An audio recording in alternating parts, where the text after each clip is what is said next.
I covered octahedral complexes on the basis of valence bond theory in the previous video, and now I'm taking up tetrahedral and square planar complex formation on the basis of valence bond theory. Now, the details of valence bond theory were also explained in the previous video. You can go through that on the same channel. Now, coming back to the complexes that I'm going to discuss today, जो है tetrahedral and square planar. Let us start with the tetrahedral complexes. Tetrahedral complexes. In particular इस theory में we talk about mainly hybridization कि जो आपका complex बनता है उसमें center metal atom जो होता है वो अपने vacant orbitals को hybridize करता है and then it accommodates electron pairs, lone pair of electrons or electron pairs from the ligands in those hybridized orbital of same energy. Now tetrahedral complexes हैं तो hybridization क्या होगी sp3. So let us take a few examples. First example जो मैं करा रही हूँ that is of nickel tetracarbonyl. ठीक है. Now nickel का atomic number is 28. Okay, and nickel की oxidation state यहाँ 0 है. Now what is the electronic configuration of nickel? Ground state 3d8 4s2. Okay, so let us write the ground state electronic configuration of nickel, which will be in terms of orbital 1 2 3 4 5 4s2.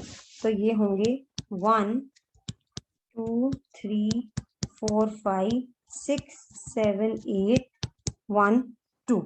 Correct. And यहाँ पे हमारा 4p orbital जो है that is vacant. अब निकल को 4 electron pair accommodate करने के लिए 4 ऑर्बिटल्स वेकेंट चाहिए. हमारे पास कौन से वेकेंट हैं? We have only vacant 4p orbitals. 3p orbitals vacant है.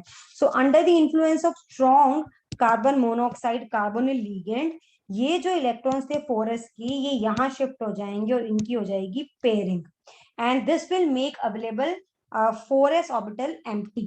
फ्री हो जाएगा हमारे लिए. That will be available to us for hybridization. So under the, ये मैंने सारा बताया था कि हंस रूल के अगेंस्ट होता है under the influence of strong ligand. What will happen? Configuration हो जाएगी ये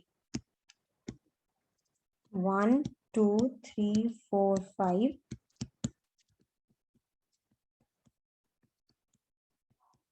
एंड 4s ऑर्बिटल वेकेंट हो गया. 4p पहले से वेकेंट था तो ऑब्वियसली अब हाइब्रिडाइजेशन हो गई sp3. So these hybridize orbital now sp3 hybrid orbitals कैसे रिप्रेजेंट होंगे? एक साथ हम इनको लिख देंगे और यहाँ पे जिन्होंने पार्टिसिपेट नहीं किया है ये ऑर्बिटल्स ऐसे के ऐसे ही रहेंगे 3d ऑर्बिटल्स.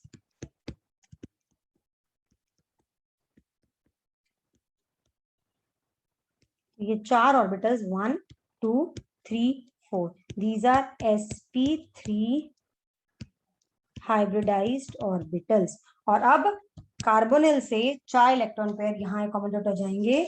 सो निकल टेट्रा कार्बोनिल में क्या होगा? ये 3d तो ऐसे के ऐसे हैं 1 2 3 4 5 1 2 5 और यहाँ पे जो 4 ऑर्बिटल्स आए 1 2 3 4 इसमें कार्बोनिल से 4 इलेक्ट्रॉन पेयर अकोमोडेट हो गए. सो 4 electron pairs from 4 CO ligands and ये हमारा हो गया कंपाउंड. तो उसके बाद इसका स्ट्रक्चर निकल टेट्रा कार्बोनिल का tetrahedral CO CO CO CO. This is tetrahedral and ये जो है हमारा कंपाउंड डाईमैग्नेटिक है because no unpaired electron, so the complex is diamagnetic.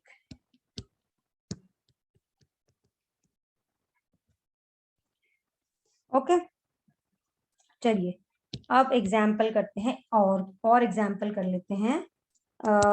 ऐसे ही कॉम्प्लेक्सेस का एक और एग्जाम्पल है, दैट इज ये टेट्राएमीन जिंक आयन का। ठीक है, जिंक का एटॉमिक नंबर 30, जिंक की ऑक्सीडेशन +2, तो जिंक की ग्राउंड स्टेट इलेक्ट्रॉनिक कॉन्फ़िगरेशन क्या होगी? 3d 4s 4p 1 2 3 4 1 2 3d 4s 4p। ठीक है, तो ये होगी, ये फुली फिल्ड होता है ऑलरेडी, ये हमने ये है। ठीक है, अब जिंक आयन की क्या होगी? ये 2 इलेक्ट्रॉन चले जाएंगे तो 3d तो फील्ड ही रहेगा, 1 2 1 इलेक्ट्रॉन पेयर, दूसरा तीसरा पेयर, चौथा एंड फिफ्थ वन, एंड ये हो गया वेकेंट। तो बस अब ये वेकेंट हो गया तो 1 ये हो गई तीनों sp3 हाइब्रिडाइजेशन हो जाएगी, तो क्या होगा? sp3 hybrid orbitals of zinc ion को अगर हम शो करना चाहें तो वो कैसे शो होंगे? 1 2, ये तो ऐसे ही रहेंगे अनअफेक्टेड। ठीक है, तो ये इलेक्ट्रॉन पेयर्स 3d के हमें ऐसे ही दिखाने हैं, और यहाँ पे हमारे ये इक्वल एनर्जी के 4 ऑर्बिटल्स 1 2 3 4, ये sp3 हाइब्रिडाइज्ड हो गए। ठीक है, और अब जब ये कॉम्प्लेक्स बनेगा जिंक वाला अमोनिया के साथ, तो अमोनिया से 4 इलेक्ट्रॉन पेयर यहाँ अकोमोडेट हो जाएंगे। किसी किसी बुक्स में इलेक्ट्रॉन पेयर्स को ऐसे भी दिखाया होता है, जो हाइब्रिडाइजेशन के बाद इलेक्ट्रॉन पेयर्स आते हैं। आई शो यू, जैसे मैं एरो से ही दिखा रही हूँ, ये वाले तो एरो से ही दिखाने हैं आपने, लेकिन ये वाले ऐसे भी दिखाए होते हैं 1 2 3 4, ऐसे क्रॉस करके 4 4 बनाने हैं। 4 मैंने बना दिए ज्यादा, जस्ट 4 ऑर्बिटल्स होंगे ना।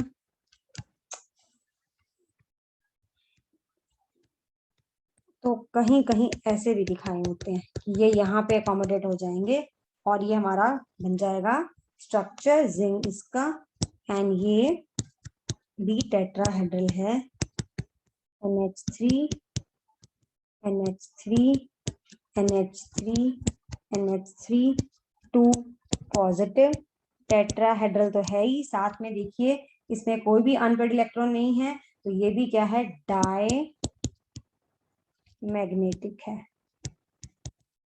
ठीक है, चलिए अब हम एक एग्जांपल करते हैं, थर्ड एग्जांपल ऑफ ये NiCl4 2 नेगेटिव।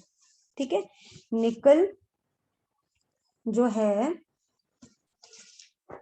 और इस पर्टिकुलर कंपाउंड में, ओके जस्ट अ सेकेंड, निकल का ऑक्सीडेशन स्टेट है +2, निकल का एटॉमिक नंबर क्या होता है? निकल का एटॉमिक नंबर होता है 28, निकल की ऑक्सीडेशन स्टेट है +2। तो चलिए लिख लेते हैं, पहले ग्राउंड स्टेट कॉन्फ़िगरेशन लिख लेते हैं, 3d5 4s एंड 4p 1 2 3 4 1 1 2 3, तो 3d में 1 2 3 4 5 6 7 8, और ये होगी इसकी कॉन्फ़िगरेशन, एंड निकल +2 की होगी 1 2 3 4, और ये वेकेंट, और ये तो यहाँ पे हो जाएगा हमारे पास ये अवेलेबल, तो ये 3d ये 4s, ये 4p, तो ये वेकेंट है, तो ये हो जाएंगे हाइब्रिडाइज sp3 हाइब्रिडाइजेशन में। क्योंकि अगर यहाँ पे ये लिगेंड स्ट्रांग होता, क्लोराइड आयन अगर स्ट्रांग लिगेंड होता, तो ये इलेक्ट्रॉन पेयर अप हो जाता, तो फिर dsp2 हाइब्रिडाइजेशन होती, जो हम आगे पढ़ेंगे अभी स्क्वायर प्लेन में। लेकिन यहाँ पे क्या हो रहा है, sp3 हो रही है। सो बेसिकली अगर हम देखें ध्यान से, जो कॉम्प्लेक्सेस हैं वो अगर पेयरिंग हो रही है तो वो डायमैग्नेटिक बन जाते हैं जनरली, ठीक है। और अगर स्ट्रॉन्ग मैग्नेटिक, स्ट्रॉन्ग लिगेंड के इन्फ्लुएंस में है तो डेफिनेटली पेयरिंग होती है, पेयरिंग होने से वो डायमैग्नेटिक बन जाते हैं। लेकिन यहाँ पे ये जो कॉम्प्लेक्स है इसमें पेयरिंग नहीं हो रही है, इसमें sp3 हाइब्रिडाइजेशन हो रही है, हमारा कॉम्प्लेक्स क्या बनेगा, पैरामैग्नेटिक। लेकिन वहीं अगर निकल का कोई ऐसा कॉम्प्लेक्स होता जिसमें स्ट्रॉन्ग लिगेंड होता क्लोराइड की जगह, तो वहां पे पेयरिंग होके dsp2 हाइब्रिडाइजेशन होती, square planar complex square planar होता, डायमैग्नेटिक होता। ये एग्जांपल भी मैं कराऊंगी। ये है sp3 हाइब्रिडाइजेशन यहाँ पे, ठीक है। बस अब sp3 हाइब्रिडाइज हो गए ऑर्बिटल, तो बस कुछ नहीं, अब तो सेम वैसे ही। अब मैं इसको रिपीट करना करूं, चलो कर देते हैं। तो अब हो गए हमारे sp3 hybrid orbitals of निकल +2। तो ये तो अपना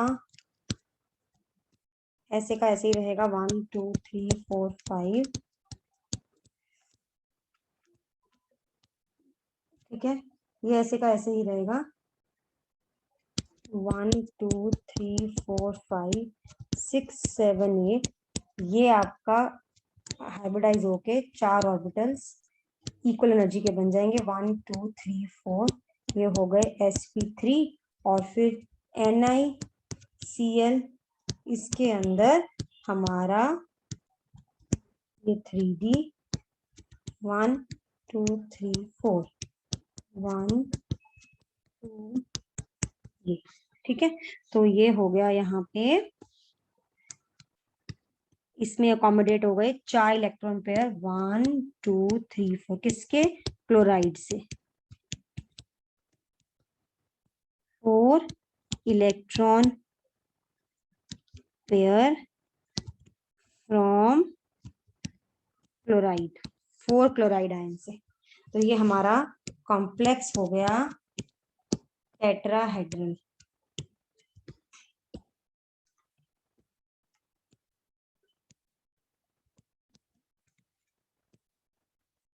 ठीक है, हमारा कॉम्प्लेक्स हो गया टेट्राहेड्रल। चलिए अब हम कर रहे हैं स्क्वायर प्लेनर कॉम्प्लेक्सेस के एग्जांपल्स।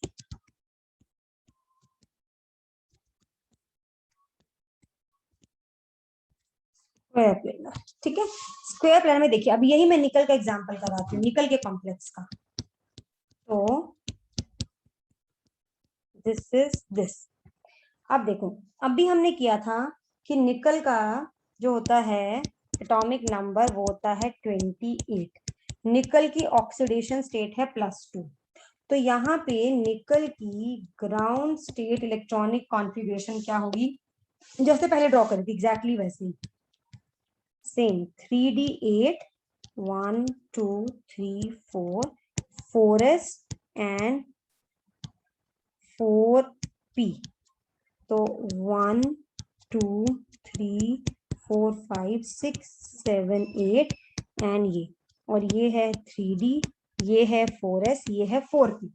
अब निकल ट्यूब में क्या होगा, निकल आयन में ये 2 इलेक्ट्रॉन रिमूव हो जाएंगे, तो 1 2 3 4, तो ये एम्प्टी हो गया, ये ऑलरेडी एम्प्टी था, 1 2 3 ये। तो हमारे पास क्या हुआ, अब हमारे पास यहाँ पे 4s ऑर्बिटल एम्प्टी है, 4p एम्प्टी है, 3d में इलेक्ट्रॉन्स हैं। अब जैसे पहले किया था क्लोराइड वाले केस में, उसमें sp3 हाइब्रिडाइजेशन हो गई थी, लेकिन ये कॉम्प्लेक्स स्क्वायर प्लेनर है, इसमें sp3 हाइब्रिडाइजेशन नहीं है, इसमें dsp2 है, मतलब इसमें d ऑर्बिटल पार्टिसिपेट कर रहे हैं। तो क्या हो रहा है इसमें, cyanide is a strong ligand, इसके प्रेजेंस में ये इलेक्ट्रॉन पेयर हो रहा है d ऑर्बिटल में ही, to make available another d orbital for hybridization. इसको एम्प्टी करने के लिए, वेकेंट करने के लिए ये ऑर्बिटल इधर, इलेक्ट्रॉन इधर पेयर अप हो रहा है, यानी कि अगेंस्ट हंड्स रूल ये चीज हो रही है. So what is happening is nickel ion under the influence of cyanide ion, strong ligand है ये, strong ligand, pairing हो रही है. तो what is happening is 1 2 3 4 1, तो ये ऑर्बिटल वेकेंट हो गया, एक डी ऑर्बिटल, ये 3d 4s 4p, तो क्या हो जाएगा DsP2 हाइब्रिडाइजेशन हो जाएगी इस केस में. इसीलिए ये कॉम्प्लेक्स स्क्वायर प्लेनर है और डाईमैग्नेटिक है. देखिए कोई भी अनपेड इलेक्ट्रॉन नहीं है, डाई मैग्नेटिक है, नो अनपेड इलेक्ट्रॉन. ठीक है, क्योंकि पेयरिंग हो गई. तो ये डिफरेंस है. निकल अगर टेट्रासाइनाइड आयन है तो यहाँ पे कॉम्प्लेक्स डायमैग्नेटिक बन जाता है, हाइब्रिडाइजेशन DsP2 हो जाती है, शेप स्क्वायर प्लेनर हो जाती है. जबकि जो मैंने पीछे कराया था ये वाला, इसमें क्लोराइड आयन के अंदर होने से, वीक लिगेंड के होने से कोई पेयरिंग नहीं होती, कॉम्प्लेक्स पैरामैग्नेटिक है, हाइब्रिडाइजेशन sp3 है, कॉम्प्लेक्स की शेप है टेट्राहेड्रल. तो बस सो DsP2 hybrid orbitals of nickel 2+. ये तो हो गई पेयरिंग. पहले तो ये 4 ऑर्बिटल से डी के 1, ये तो ऐसे ही रहेंगे, और यहाँ पे ये 1 2 3 ये है DsP2 ऑर्बिटल्स. और अब क्या होगा, अब जब ये कॉम्प्लेक्स बनेगा तो साइनाइड आयन से इलेक्ट्रॉन्स पेयर चारों यहाँ चले जाएंगे, किसमें चले जाएंगे, DsP2 hybridized orbitals of equal energy में चले जाएंगे, यानी कि इसको अकोमोडेट कर लेंगे 1 2 3 4 5 6 यहाँ पे. तो ये एक और 7 8, तो यहाँ चले जाएंगे. ये DsP2 में इलेक्ट्रॉन्स आ जाएंगे. मैंने क्रॉस से दिखाया, आप इसको एरो से भी दिखा सकते हैं, जैसे हम दिखाते हैं अपवर्ड एंड डाउनवर्ड एरो से. तो हमारा कॉम्प्लेक्स क्या हो जाएगा, स्क्वायर प्लेनर. ये देखिए CN CN CN CN 2 negative. ठीक है, तो ये हो गया हमारा एक कॉम्प्लेक्स. ये और एग्जांपल कर लेते हैं स्क्वायर प्लेनर का. ये है हमारा टेट्राएमीन कॉपर आयन, ये कर लेते हैं. ठीक है, कॉपर की इलेक्ट्रॉनिक एटॉमिक नंबर होता है 29. तो कॉपर की ग्राउंड स्टेट कॉन्फ़िगरेशन अगर हम लिखें तो वो होती है ये. इसका 3d ऑर्बिटल फुली फिल्ड होता है, ये हाईली स्टेबल कॉन्फ़िगरेशन होती है. ये हम सारा एटॉमिक स्ट्रक्चर में पढ़ चुके हैं. ठीक है, ये हो गया 3d और एक इलेक्ट्रॉन यहाँ 4s में और इसमें. ठीक है, अब आ जाते हैं कॉपर में. कॉपर की ऑक्सीडेशन स्टेट कॉपर आयन में, कॉपर की है +2. तो कॉपर +2 की मतलब आयनिक स्टेट में इलेक्ट्रॉनिक कॉन्फ़िगरेशन क्या होगी, एक इलेक्ट्रॉन ये जाएगा, एक ये जाएगा. तो ये 1 2 3 4 4s एम्प्टी हो गया, 4p पहले ही एम्प्टी था, 1 2 3 4 एंड 5. ठीक है, अब नो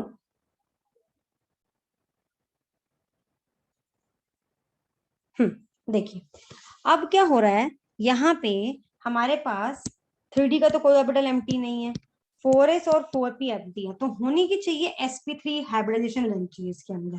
आइडियली इसके अंदर sp3 हाइब्रिडाइजेशन होनी चाहिए, हमारा कंपाउंड होना चाहिए टेट्राहेड्रल.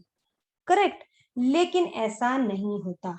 क्या होता है कि ये कॉम्प्लेक्स हमारा स्क्वायर प्लेनर है. अब उसको एक्सप्लेन कैसे करें, तो हमें हाइब्रिडाइजेशन चाहिए DsP2. तो क्या होता है, इसमें ये इलेक्ट्रॉन एक्साइट होके 4p में चला जाता है यहाँ पे। To make available this d orbital for hybridization, dsp2 hybridization. तो क्या हो जाता है, d हो जाता है 1 2 3 4। dsp2 हाइब्रिडाइजेशन करने के लिए ये जो है यहाँ पे एक्साइट हो जाता है ताकि d ऑर्बिटल अवेलेबल हो सके हाइब्रिडाइजेशन के लिए। अब हो जाएगी हमारी dsp2 हाइब्रिडाइजेशन। ठीक है, तो बस अब dsp2 हाइब्रिड ऑर्बिटल्स कैसे आएंगे,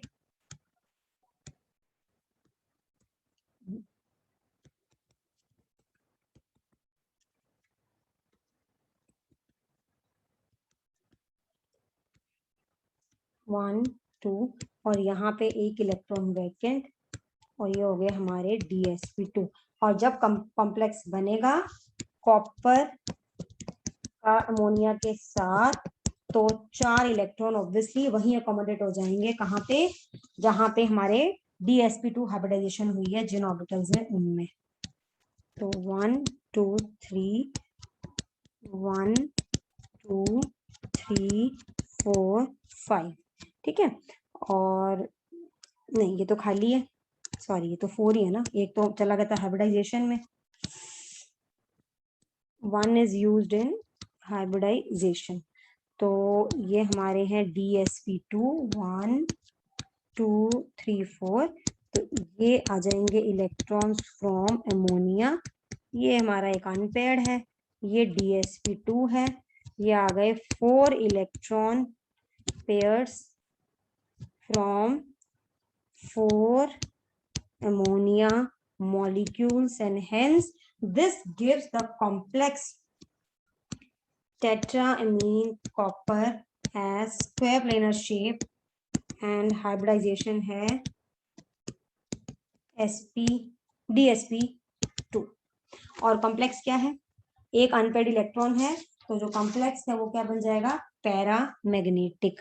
एक अनपेयर्ड इलेक्ट्रॉन है इसीलिए पैरा मैग्नेटिक। तो बेसिकली मैग्नेटिज्म भी बता देता है कि कंपाउंड की शेप क्या होगी, कहीं ना कहीं अगर हम ध्यान से देखें, क्योंकि पेयरिंग हो रही है, डायमैग्नेटिक है, तो कई बार हमारी हाइब्रिडाइजेशन dsp2 होती है। पेयरिंग नहीं हो रही है, जैसे मैंने निकल वाले केसेस में बताया था, तो हमारा जो है कॉम्प्लेक्स है वो टेट्राहेड्रल बन जाता है, ये वाले, ये पीछे एग्जाम्पल दिया था मैंने, ये देखिए।